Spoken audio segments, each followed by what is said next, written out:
itu di sebuah ruangan kelas yang bising oleh kegembiraan siswa. Para siswa kelas 12 bersorak riang, menyambut datangnya liburan. Ini bukan liburan biasa. Bagi mereka yang berada di kelas akhir, ini adalah waktu berharga sebelum mereka kembali dihadapkan pada ujian nasional yang menunggu di depan. Waktu istirahat yang sangat dinantikan untuk melepas penat dan mempersiapkan diri menghadapi tanggung jawab yang semakin mendekat. Fajar adalah salah satu dari mereka yang sudah merencanakan waktu liburan ini dengan matang. Setelah menenteng tasnya dan keluar dari ruang kelas, ia menuju kantin yang terletak di belakang sekolah. Di sana, ia melihat sahabatnya, Haikal, sedang duduk menikmati segelas es teh sambil melamun sejenak. Haikal adalah teman dekatnya yang juga memiliki hobi yang sama.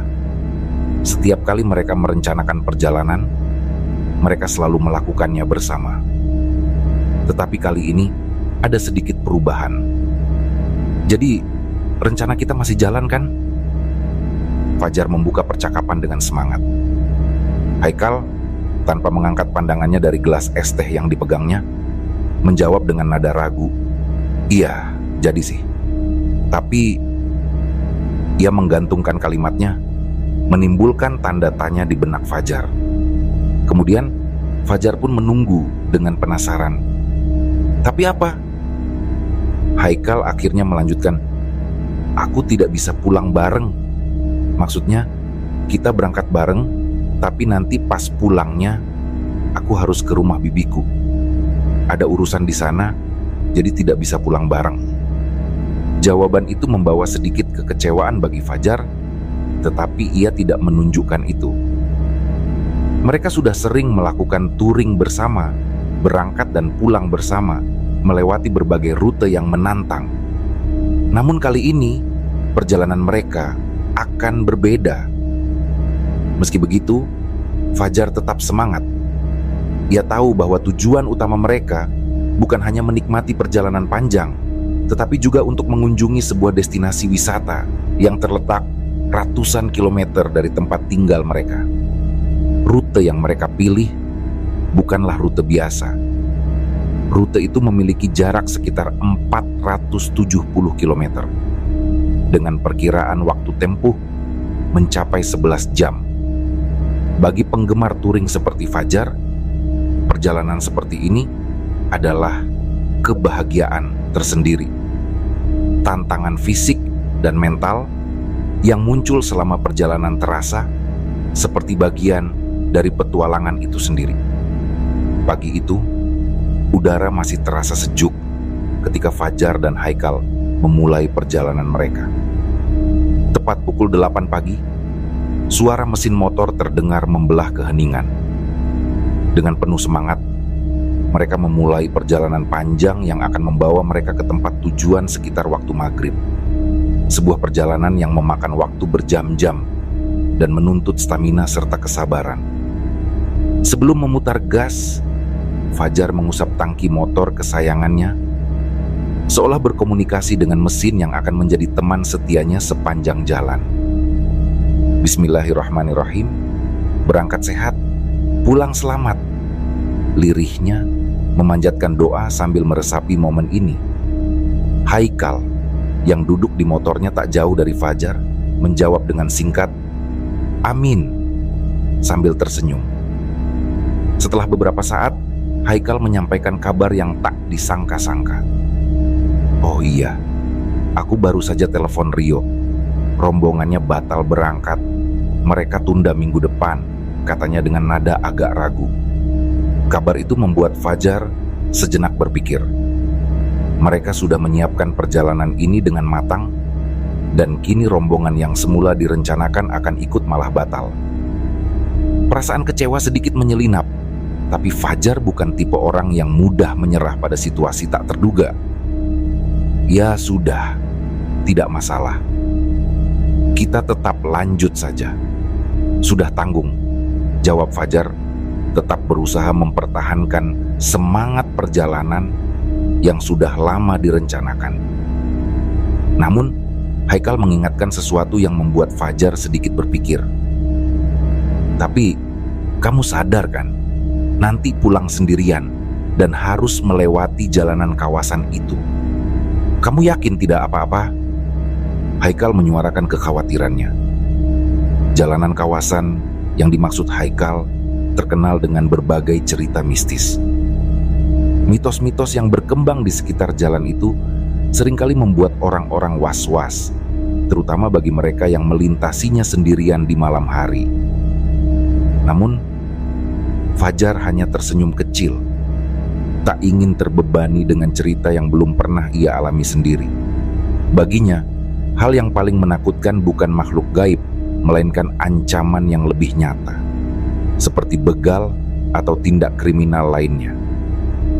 Akhirnya, mereka berdua sepakat untuk melanjutkan perjalanan.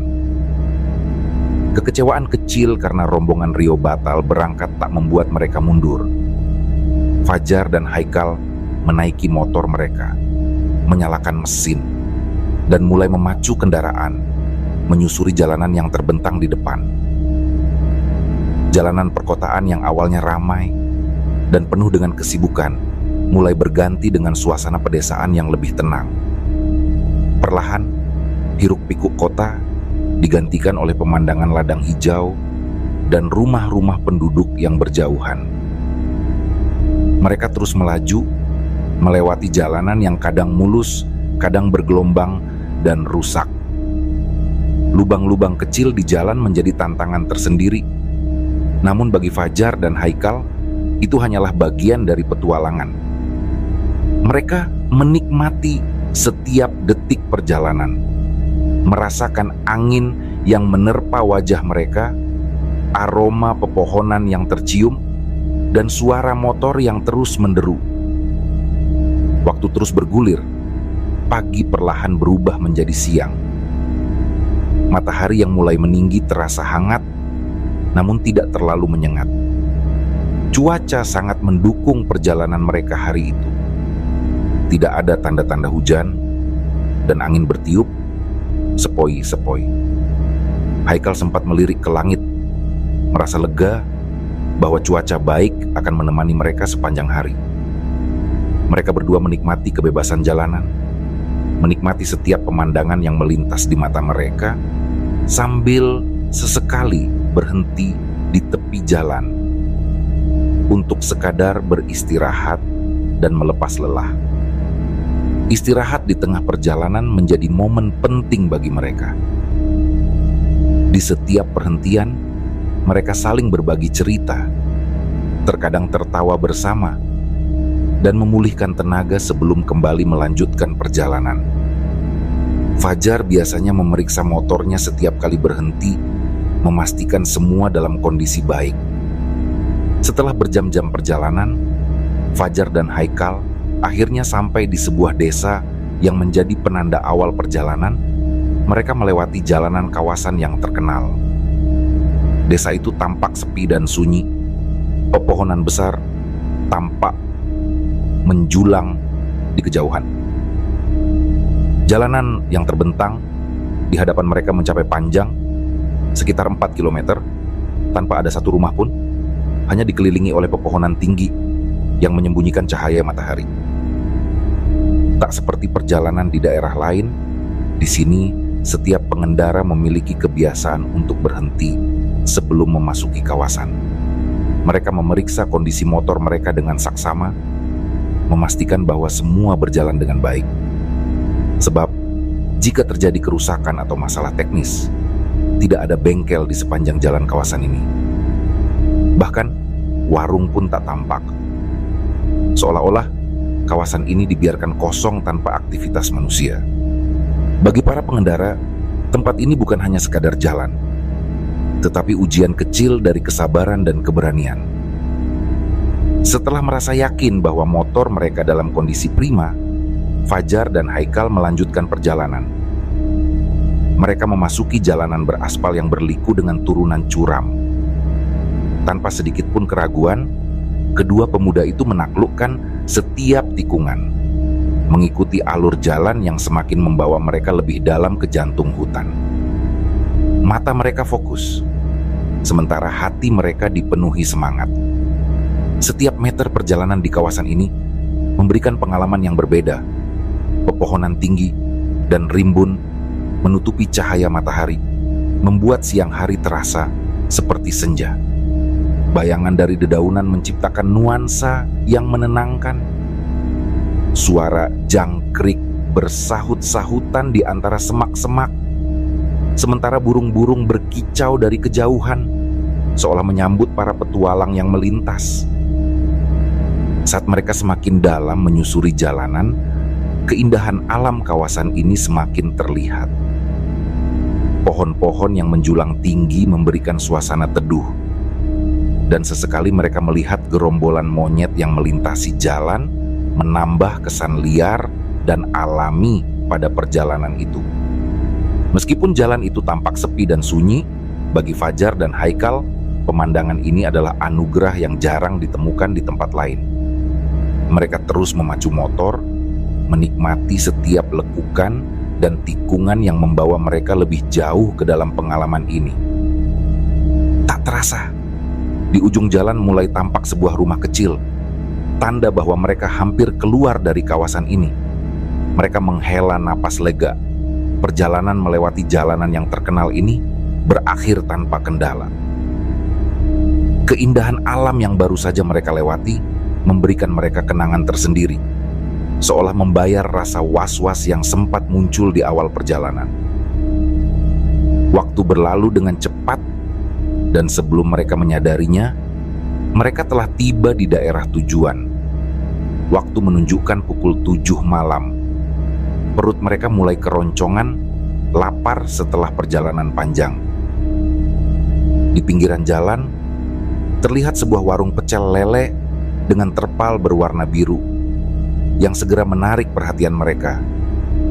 Tempat itu tampak sederhana, namun aroma harum lele goreng yang tercium dari kejauhan membuat mereka tak ragu untuk berhenti dan menyantap makanan. Mereka duduk di bangku kayu sederhana sambil menunggu pesanan mereka. Fajar tak sabar merasakan hangatnya lele goreng, terutama setelah seharian berada di jalan. Tak lama kemudian, seorang pemuda dengan belangkon berhiaskan corak keris coklat menghidangkan makanan mereka dengan senyum ramah. Tanpa perlu menunggu lama, mereka mulai menyantap nasi hangat yang disajikan bersama lele goreng dan sambal pedas yang menggugah selera. Setiap suapan terasa nikmat, menambah energi yang terkuras selama perjalanan. Setelah mereka selesai makan, Roni akhirnya tiba. Roni sudah menunggu kedatangan mereka sejak tadi. Dan setelah obrolan singkat, mereka bertiga segera berangkat menuju rumah Roni untuk beristirahat. Tubuh Fajar dan Haikal mulai terasa lelah. Mata mereka berat karena kantuk. Begitu sampai di rumah Roni, mereka langsung masuk ke kamar yang sudah disiapkan, dan tak butuh waktu lama hingga mereka terlelap dalam tidur yang nyenyak, ditemani suara jangkrik yang mengisi malam.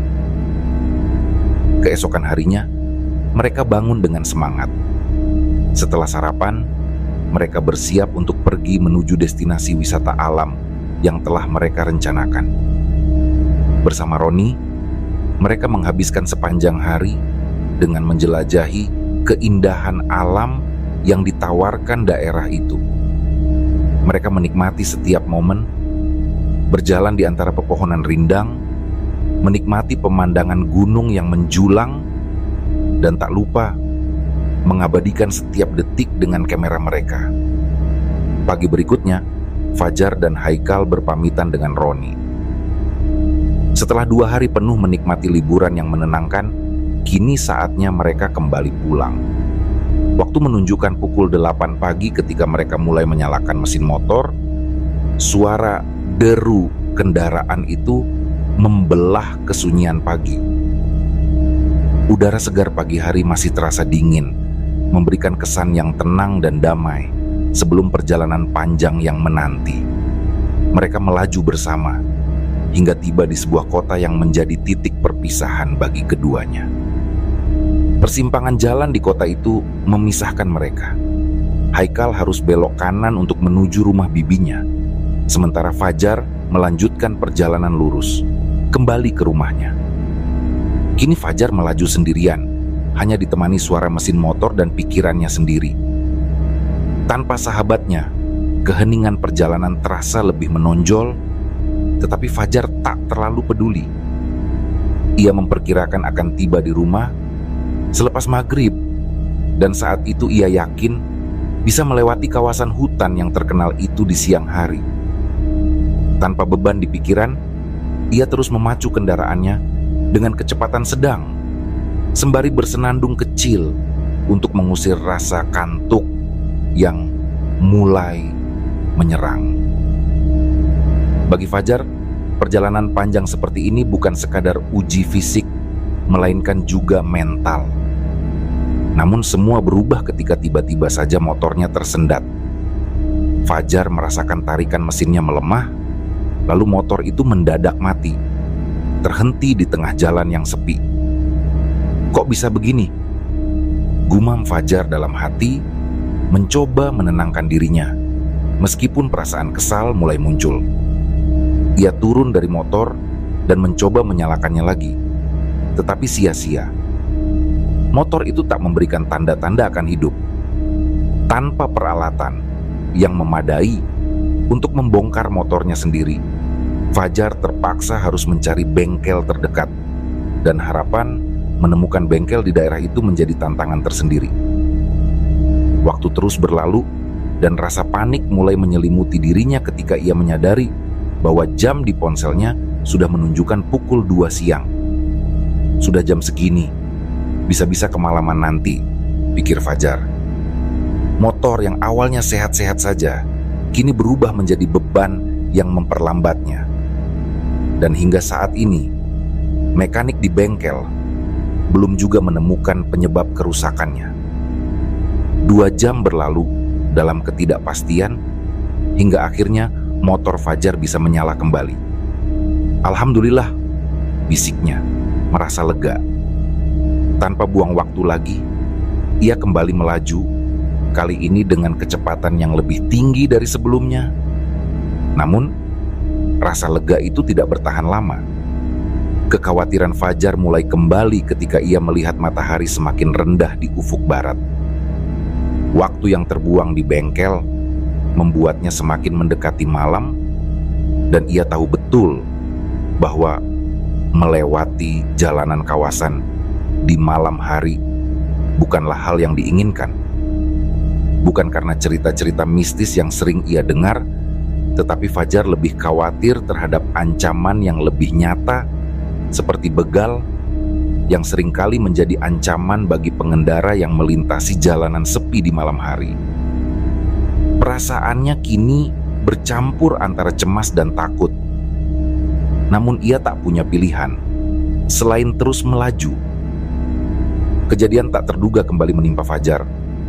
Di tengah upayanya mempercepat laju motor, tiba-tiba saja ban motornya kempes secara mendadak. "Ah, sial benar hari ini," gerutunya. Merasa hari ini menjadi semakin buruk. Ia berhenti di pinggir jalan, melihat ban yang mulai mengempis dan menimbulkan kekhawatiran yang lebih besar. Rasa cemas mulai merayap di pikirannya, namun Fajar berusaha menenangkan diri. Ia sadar bahwa panik hanya akan memperburuk keadaan. Setelah beberapa saat, ia mulai menyusuri jalanan dengan ban yang kempes, berharap dapat menemukan tambal ban di sepanjang jalan. Setelah cukup jauh berjalan, akhirnya ia menemukan sebuah tambal ban. Namun, saat itu waktu sudah menunjukkan pukul 6 sore. Langit mulai gelap dan bayangan malam semakin nyata di depan mata. Rasa cemas kembali muncul di benak Fajar. Meski ban motornya sudah diperbaiki, ia kini dihadapkan pada pilihan yang sulit: melanjutkan perjalanan melewati kawasan hutan yang gelap, atau bermalam di tempat asing yang tidak ia kenal. Setelah mempertimbangkan segala kemungkinan, Fajar memutuskan untuk tetap melanjutkan perjalanan. Bagi Fajar, bermalam di desa asing terasa lebih menakutkan daripada melibas jalan kawasan di malam hari. terutama karena ia tidak mengenal siapapun di daerah itu. Dengan sedikit rasa ragu, Fajar menghidupkan kembali mesinnya dan mulai memacu motornya. Kegelapan mulai menyelimuti jalanan, dan suasana yang tadinya terasa tenang kini berubah menjadi mencekam. Setiap suara di sekitar seolah-olah menjadi lebih jelas. Setiap bayangan dari pepohonan membuat imajinasinya bekerja lebih keras. Namun Fajar tidak bisa berhenti. Ia terus menambah kecepatan, berharap bisa sampai di rumah tanpa harus berhadapan dengan sesuatu yang tak diinginkan. Setelah beberapa lama melaju, Fajar tiba di gapura perbatasan yang menandakan ia akan memasuki jalanan kawasan hutan. Ia berhenti sejenak menatap ke depan. Suasana semakin sunyi dan hanya suara mesin motor yang menemani. Fajar memeriksa sekali lagi kondisi motornya, memastikan semuanya dalam keadaan baik sebelum melanjutkan perjalanan. Dengan napas panjang, ia menguatkan diri dan kembali menyalakan mesin. Kini, ia berada di ambang perjalanan yang telah ia nantikan dengan cemas sejak tadi, melewati jalanan kawasan hutan sendirian. Bismillahirrahmanirrahim, bisiknya pelan, seolah meyakinkan diri bahwa perjalanan ini akan dilaluinya dengan selamat. Di waktu maghrib yang perlahan bergulir menuju malam, Fajar mulai memasuki jalan kawasan hutan yang terkenal itu. Jalan sepanjang 4 kilometer yang dipenuhi pepohonan tinggi dan gelap mulai menyelimuti pandangannya. Fajar tidak memiliki firasat buruk. Baginya, ini hanyalah jalan lain yang harus dilalui untuk sampai ke rumah. Namun, semakin larut waktu bergulir, suara-suara malam dari dalam hutan mulai terdengar lebih jelas. Cuitan burung malam, gesekan ranting pohon, dan raungan binatang yang hanya bisa ia dengar dari kejauhan. Suasana kian menyesakkan saat langit gelap semakin pekat. Sepanjang perjalanan, tak ada satupun kendaraan lain yang melintas. Hanya dirinya, ditemani deru mesin motornya yang bergemuruh di antara pepohonan yang berjajar di sepanjang jalan. Pohon-pohon besar itu menjulang seolah menjadi pagar alami yang menutup pandangan ke dunia luar. Jalanan yang berliku dan naik turun menambah tantangan. Namun Fajar terus melaju tanpa ragu. Ketika ia melewati sebuah trek lurus, tiba-tiba saja pandangannya terganggu oleh sesuatu yang tak biasa. Dari jarak 100 meter, ia melihat seorang wanita berdiri di pinggir jalan, mengenakan dress hitam panjang. Wanita itu tampak jelas di bawah sorotan lampu motor Fajar, membuatnya tidak mungkin luput dari perhatian. Awalnya, Fajar tidak berpikir macam-macam. Ia mengira bahwa wanita itu mungkin penduduk desa terdekat yang berada di dalam kawasan hutan. Namun, semakin dekat ia mendekati sosok itu, terlihat jelas bahwa wanita tersebut melambaikan tangan. Yang membuat Fajar heran adalah wajah wanita itu begitu pucat, hampir seperti kehilangan warna. Merasa ada sesuatu yang tidak beres, Fajar memutuskan untuk tidak berhenti. Baginya, ini bisa saja jebakan. Ada banyak cerita tentang modus begal yang menggunakan wanita sebagai umpan untuk memancing korban, dan Fajar tidak mau menjadi salah satu korban. Ia terus memacu motornya, hanya menatap sosok itu sejenak sebelum kembali fokus ke jalan di depannya. Namun, rasa penasaran tetap menghantui. Ketika ia memandang spion untuk memastikan keberadaan wanita itu, ia terkejut. Sosok itu tidak lagi terlihat. Jalan yang seharusnya memperlihatkan wanita itu berdiri kini tampak kosong. Bulu kuduk Fajar meremang. Ia terdiam sejenak, lalu memutuskan untuk menghentikan motornya di tepi jalan. Dengan gemetar, ia menoleh ke belakang, mencari sosok wanita tadi. Benar saja, sosok itu tidak ada. Mungkin hanya halusinasi, pikir Fajar, mencoba menenangkan diri. Ia menguatkan hati dan kembali memacu motornya, berharap kejadian aneh ini segera berakhir. Tapi rasa ganjil mulai semakin terasa. Waktu berjalan tanpa henti, dan Fajar terus melaju. Namun anehnya, ia merasa tidak pernah sampai ke ujung jalan. Jam di ponselnya menunjukkan pukul 9 malam. Namun, jalan yang ia lewati terasa seperti berputar-putar tanpa henti. Tidak ada pedesaan, tidak ada tanda kehidupan, hanya hutan dan kegelapan yang mengelilingi. Jantungnya mulai berdebar lebih cepat, dan perasaan takut mulai menguasai pikirannya. Keheningan yang semula menemani perjalanan kini berubah menjadi beban yang semakin berat. Fajar merasa seperti terjebak dalam lingkaran waktu yang tak pernah berakhir. Tiba-tiba, kabut tebal menyelimuti jalanan. Kabut itu datang tanpa peringatan, tebal dan pekat, menutupi setiap inci jalan yang berada di depan mata. Lampu motornya tak mampu menembus kabut, membuat jarak pandangnya hanya sekitar 10 meter saja. Dengan penuh kehati-hatian, Fajar memperlambat lajunya. Sesekali ia berhenti, memandang ke kanan, ke kiri, bahkan ke belakang. Hanya kegelapan yang menyambutnya. Astaghfirullah, kenapa tidak sampai-sampai? Gumamnya dengan rasa cemas yang semakin meningkat. Ia melanjutkan perjalanan, berharap bahwa ujung jalan akan segera terlihat. Namun yang terjadi justru sebaliknya. Semakin lama ia melaju, semakin ia merasa tersesat. Tidak ada tanda kehidupan, tidak ada desa di ujung jalan yang seharusnya ia temui. Kini, setelah 5 jam melintasi jalan yang seharusnya hanya memakan waktu singkat, Fajar mulai kehilangan harapan. Ia yakin ia sedang terjebak di suatu tempat yang aneh. Tetapi bagaimana mungkin? Jalan ini hanya satu arah. Tak mungkin ia tersesat jika tidak ada jalan bercabang. Namun kenyataannya, ia seperti berputar-putar tanpa henti di tempat yang sama. Ban motornya mulai terasa menipis, sementara tubuhnya mulai diserang rasa lelah yang tak terhindarkan. Fajar merasa panik dan bingung. Ia tidak tahu di mana bisa berhenti. Tidak tahu harus meminta pertolongan kepada siapa. Rasa takut yang semula hanya berupa bayangan kini berubah menjadi kenyataan. Bulu kuduknya terus berdiri, sementara keringat dingin mulai membasahi tubuhnya. Meski suhu malam semakin dingin, tubuh Fajar dipenuhi peluh. Ia mencoba menenangkan diri, berusaha berpikir jernih meskipun pikirannya dipenuhi rasa takut dan cemas.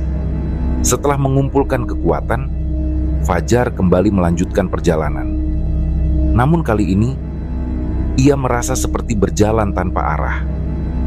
Harapannya semakin menipis, hingga tiba-tiba pandangannya menangkap sesuatu yang tak terduga.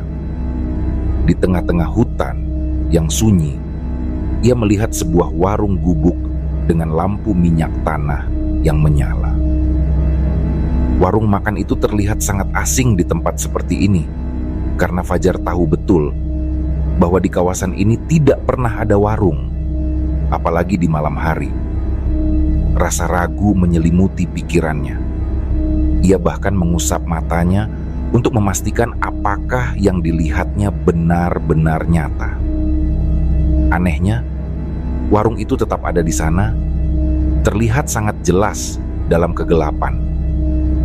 Fajar yang diliputi kebingungan dan kelelahan akhirnya memutuskan untuk beristirahat di warung makan yang tampak aneh di tengah hutan itu. Dengan harapan bisa mendapatkan petunjuk jalan keluar dari kawasan hutan, ia pun memasuki warung. Warung itu tampak sederhana. Hanya ada beberapa kursi kayu dan rak berisi makanan ringan yang terlihat usang. Kopi hitam dan beberapa bungkus rokok murah menghiasi meja kayu tua, menambah kesan bahwa warung ini hanyalah tempat persinggahan, sementara di tengah kegelapan hutan. Fajar mencoba memanggil pemilik warung, namun Tidak ada tanggapan. Fajar mengulangi panggilannya beberapa kali, tapi tetap tak ada jawaban. Suasana sunyi, hanya desau angin dan suara binatang malam yang menambah kesunyian. Rasa khawatir mulai merayap di benaknya, tetapi ia tetap berpikir rasional. Mungkin pemilik warung sedang berada di belakang atau tertidur. Saat Fajar hendak keluar, tiba-tiba suara tua yang serak memecah kesunyian. "Masuk saja, mau beli apa?" Suara itu terdengar samar dari dalam, membuat Fajar spontan berbalik. Ia pun melangkah masuk kembali ke warung dengan perasaan bercampur antara lega dan was-was. Dari balik kegelapan, muncullah seorang wanita tua dengan rambut panjang yang sudah memutih, mengenakan pakaian lusuh. "Kopi hitam satu, Mbah," jawab Fajar tanpa ragu, mencoba bersikap sewajar mungkin meskipun keanehan mulai dirasakannya. Wanita tua itu mengangguk pelan. Dengan gerakan lambat ia beranjak menuju ke dapur kecil di belakang warung. "Silakan duduk dulu, Mbak, buatin kopinya," katanya dengan nada datar yang tetap membuat Fajar sedikit tidak nyaman. Fajar pun duduk di balai-balai di depan warung, menunggu sambil menghela napas. Kepalanya masih berputar, memikirkan apa yang sebenarnya terjadi di perjalanan malam itu. Ia menenangkan diri, meyakinkan bahwa ini hanyalah warung biasa, meski terletak di tempat yang tidak wajar. Udara malam semakin dingin, dan suara binatang malam semakin keras. Namun Fajar mencoba mengabaikan semua itu. Tak lama kemudian, nenek tua itu kembali dengan membawa nampan kecil berisi secangkir kopi hitam panas. Langkahnya lambat dan membungkuk. "Ini kopimu," ucapnya sambil meletakkan kopi di hadapan Fajar. Tanpa berpikir panjang, Fajar langsung menyeruput kopi itu. Kehangatan kopi meresap dalam tubuhnya yang kelelahan, sedikit membantu mengusir rasa penat yang sejak tadi menggerogoti tubuhnya. Rokok pun segera disulut. Asapnya mengepul tipis di udara malam yang dingin. Setelah merasa sedikit tenang, Fajar kembali ke dalam warung untuk bertanya soal jalan keluar. "Mbah, maaf mau nanya, jalan keluar dari kawasan ini masih jauh tidak ya?" Tanyanya dengan harapan mendapat jawaban yang bisa menuntunnya keluar dari hutan ini. Namun, jawaban yang ia terima jauh dari yang ia harapkan. Nenek tua itu hanya tertawa kecil, tertawa yang terdengar aneh dan asing di telinga Fajar. Tidak ada jawaban yang jelas. Fajar sedikit bingung. Ia mengira mungkin nenek itu sudah pikun, mengingat usianya yang sudah sangat tua. Akhirnya, Fajar memutuskan untuk menunggu saja, sambil berharap ada pengguna jalan lain yang melintas.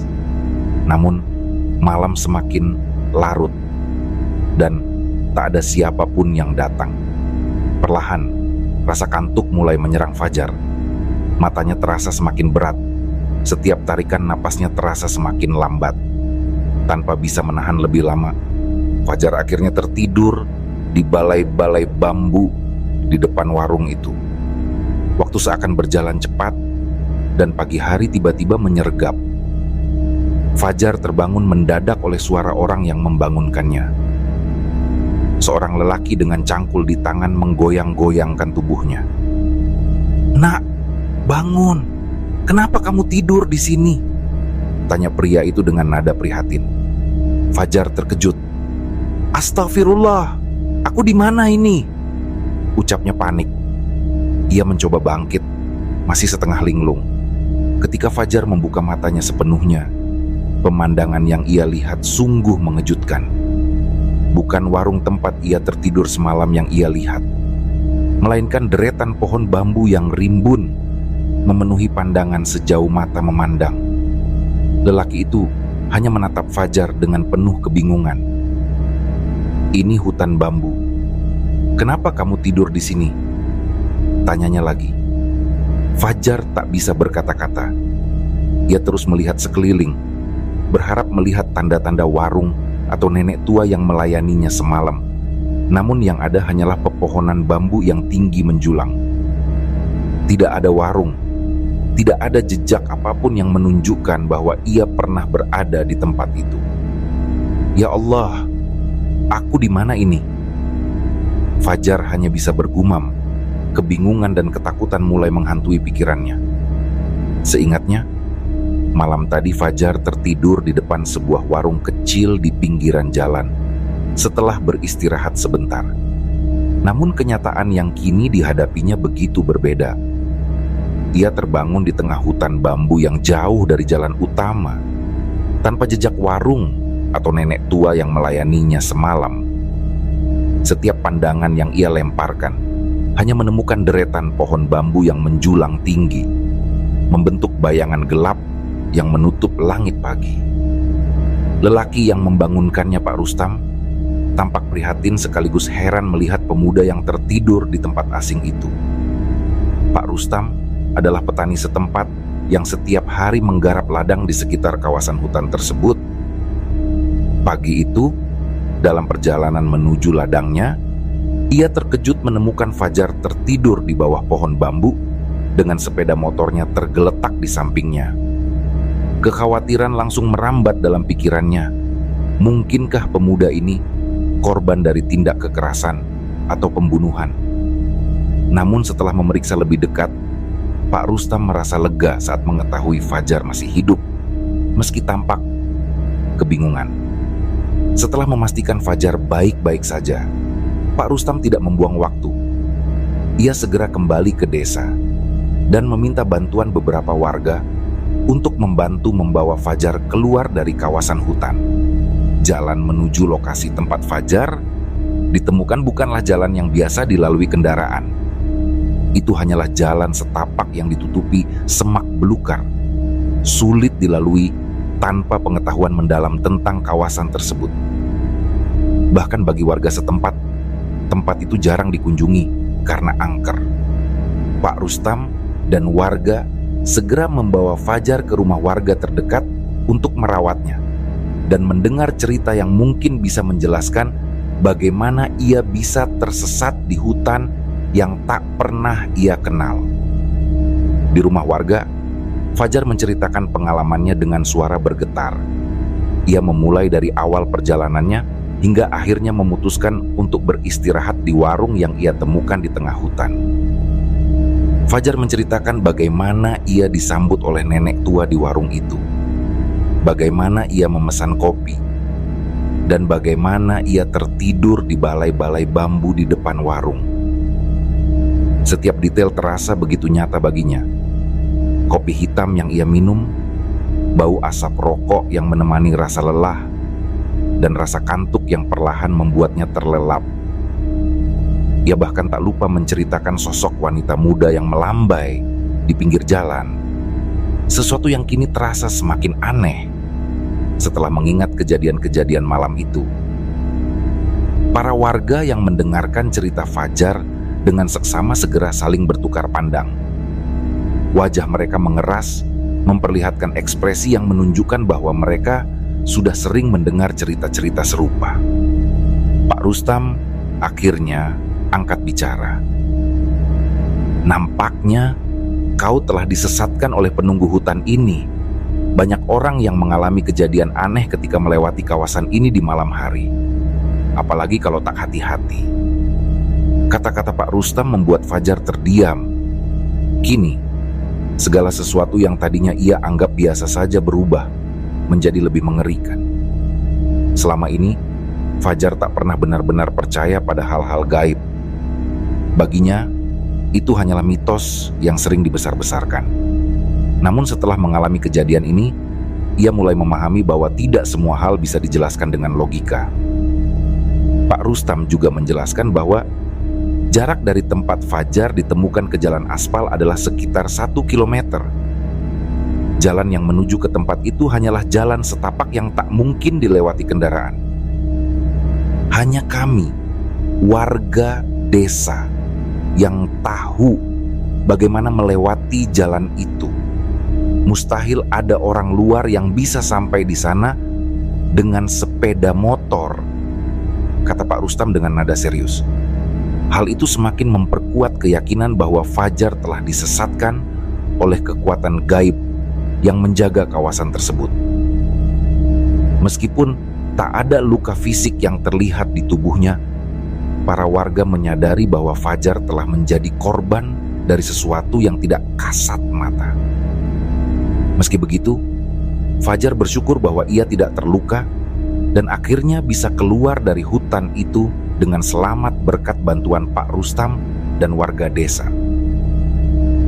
Setelah diantar kembali ke rumahnya, Fajar merenungi kejadian yang baru saja menimpanya.